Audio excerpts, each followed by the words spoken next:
សូមជំរាបសួរពុកម៉ែបងប្អូនទាំងអស់គ្នាក៏ដូចជាបងប្អូននៅតាមបណ្ដាខេត្តខ្ញុំបាទមករាជាបុគ្គលិកក្រុមហ៊ុន Go Green នៅសាខាសៀមរាបអញ្ចឹងថ្ងៃនេះយើងបានមកដល់ទីតាំងចកាជាអិតដែលចកានេះគឺខ្ញុំមកបោសផ្កាជាមួយគាត់ផ្ទាល់តែម្ដងហើយយើងគិតមកដល់ថ្ងៃនេះគឺថ្ងៃទី13អញ្ចឹងនៅខ្វះតែ7ថ្ងៃទៀតគឺគ្រប់ដល់ថ្ងៃកាត់ហើយអញ្ចឹងគឺតរ៉េននេះគឺអាចកាត់បាននៅចាប់ពីថ្ងៃទី20ខែ5ហ្នឹងទៅគឺអាចកាត់បានហើយដែលទុំល្អបងប្អូនបាទចាប់ពីថ្ងៃចន្លោះពីថ្ងៃទី20ទៅថ្ងៃទី25អញ្ចឹងខាងក្រោយនេះគឺជាដើមដែលខ្ញុំថតដើមហ្នឹងលើកមុនការដែល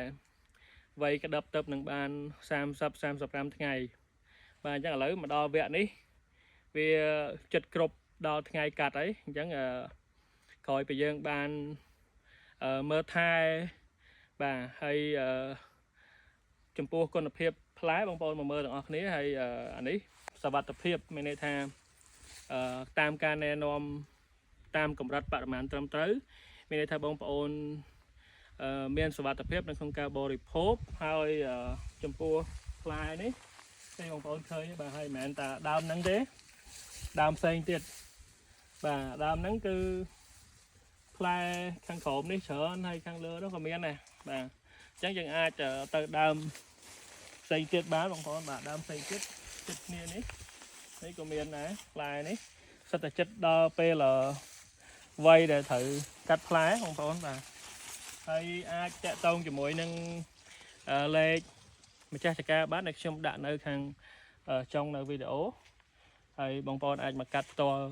នៅចកាក៏បានដែរឬក៏ឲ្យគាត់ផ្ញើទៅបាទអញ្ចឹងចាប់ពីថ្ងៃទី20ទៅហ្នឹង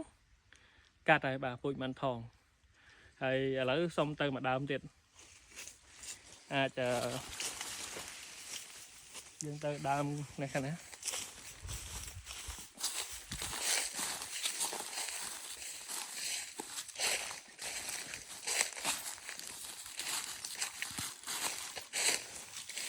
បាទអញ្ចឹងចំពោះវ័យផ្លែគេថាប៉ិនគ្នានៅត្រូវកាត់អាចមួយទឹកទៅ10ថ្ងៃទៀតហ្នឹងគឺកាត់បានហើយបងប្អូនហើយផ្លែវាមានដើមខ្លះ30ដើមខ្លះ40ឬក៏50អីចឹងទៅឬក៏ដើមខ្លះ20តាមសុខភាពដើមដែលយើងមើលថែណាបងប្អូនហើយបងប្អូនមិនបាច់បារម្ភថាតរ៉េននាំចូលឬក៏មកពីណាទេនេះគឺជាតរ៉េនខ្មែរយើងដែលផលិតនៅក្នុងឃុំខ្វៅទឹកដីនៅស្រុកជីក្រែងខេត្តសៀមរាបអញ្ចឹងបងប្អូនកុំបារម្ភអាចពិសាដោយមានទំនុកចិត្តបាទហើយជាតរ៉េនសុវត្ថិភាពដែលផលិតទៅដោយខ្មែរយើងអញ្ចឹងយើងមិនមានការនាំចូលមកទេអញ្ចឹងអរគុណបងប្អូនអរគ្នាដែលបានជួយគ្រប់គ្រងផលិតផលខ្មែរហើយនឹងឲ្យជួយឲ្យទីផ្សារតរ៉េនហ្នឹងគឺកាន់តែ